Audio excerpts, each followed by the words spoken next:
Welcome to STV life. இன்னைக்கு வீடியோவில் நம்ம பார்க்க போகிறது என்னன்னா, தமிழ்நாட்டிலேயே மிகவும் சக்தி வாய்ந்த தெய்வமாகவும் பக்தர்களின் குறைகளை தீர்க்கக்கூடிய அன்னையாகவும் விளங்கும் அருள்மிகு சமயபுரம் மாரியம்மன் அவங்களோட மெய் சிலிர்க்க வைக்கும் வரலாறு தான் நம்ம பார்க்க போகிறோம். சமயபுரத்தால் என்று அன்போடு அழைக்கப்படும் இந்த அம்மனின் தோற்றத்திற்கு பின்னால் ஒரு அற்புதமான கதை இருக்கு. அதை பற்றி நம்ம இந்த வீடியோவில் விரிவாக பார்க்கலாம். அதுக்கு முன்னாடி நம்மளோட சேனலை ஃபர்ஸ்ட் டைம் விசிட் பண்ணுறீங்கன்னா இந்த வீடியோவுக்கு ஒரு லைக் போட்டு மறக்காமல் சப்ஸ்கிரைப் பண்ணிக்கோங்க. வாங்க வீடியோக்குள்ளே போகலாம். முன்னொரு காலத்தில் ஸ்ரீரங்கம் ரங்கநாதர் கோவிலில் ஒரு அம்மன் சிலை இருந்துச்சு.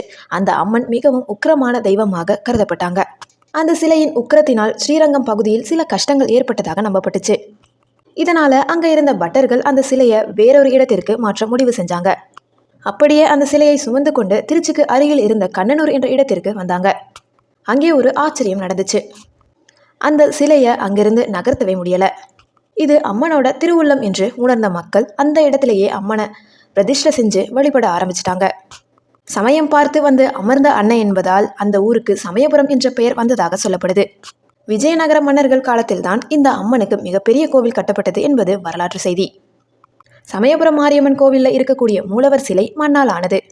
அதனால மூலவருக்கு பால் அல்லது நீர் அபிஷேகம் செய்ய மாட்டாங்க. அதற்கு பதிலாக உற்சவர் அம்மனுக்குத்தான் அபிஷேகம் நடக்கும். அம்மன் தன் மக்களுக்காக பூச்சொரிதல் விழாவின் போது 28 நாட்கள் பச்சை பட்டினி விரதம் இருப்பாங்க. இந்த சமயத்துல அம்மனுக்கு திருமஞ்சனம் நடக்காது. வெறும் பூக்களால் மட்டுமே வழிபாடு செய்வாங்க.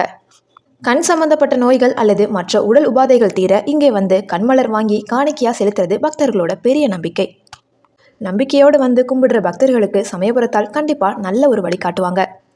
இந்த தகவல் உங்களுக்கு பிடிச்சிருந்தா நம்மளோட எஸ்டிவி லைஃப் சேனலை சப்ஸ்கிரைப் பண்ணிக்கோங்க. இந்த வீடியோ உங்களுக்கு பிடிச்சிருக்குன்னு நினைக்கிறேன். பிடிச்சிருந்துச்சுன்னா லைக் பண்ணுங்க, கமெண்ட் பண்ணுங்க. தேங்க்யூ ஸோ மச் ஃபார் வாட்சிங்.